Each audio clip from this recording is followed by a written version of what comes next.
The tech billionaire reiterated calls by the US president and Russia for Ukraine to hold new elections, saying President Zelensky is despised by his people and reiterating President Trump's assertion that he is a dictator.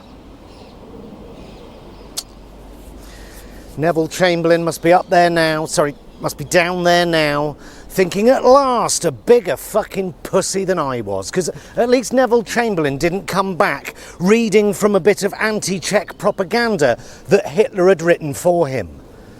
Are we still America's allies now that America is openly using Kremlin propaganda?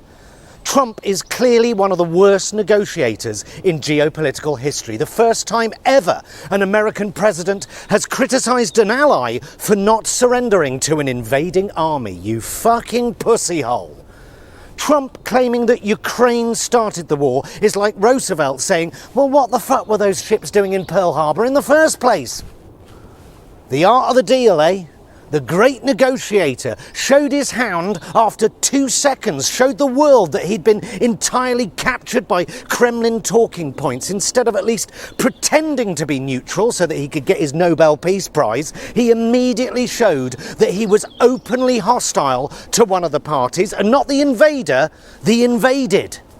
The art of the deal. The guy negotiating with Russia is a Fox News host. Although, what's the point of a functioning Defence Department if you're going to surrender to your enemy after just 1 month in office? Imagine being the President of the United States with the richest man in the world as your pet and still shitting the bed every time someone points out that you're being a wanker.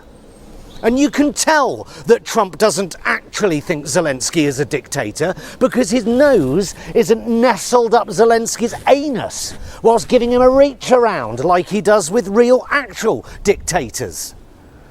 The UK didn't have a general election for 10 years because of World War II. That doesn't make Winston Churchill a dictator. Zelensky has not banned opposition parties, just the ones openly pro-Russian. Just like we banned the fascist party when Hitler was bombing the shit out of us on a nightly basis. Zelensky has not banned independent media, just pro-Russian propaganda. And NATO expansionism is not the reason we have this war. NATO expansion on Russia's borders stopped in 2004. So what? Russia was so annoyed that they waited 10 years to invade Crimea and then a quick 8-year breather and then on to Ukraine. Utter bollocks.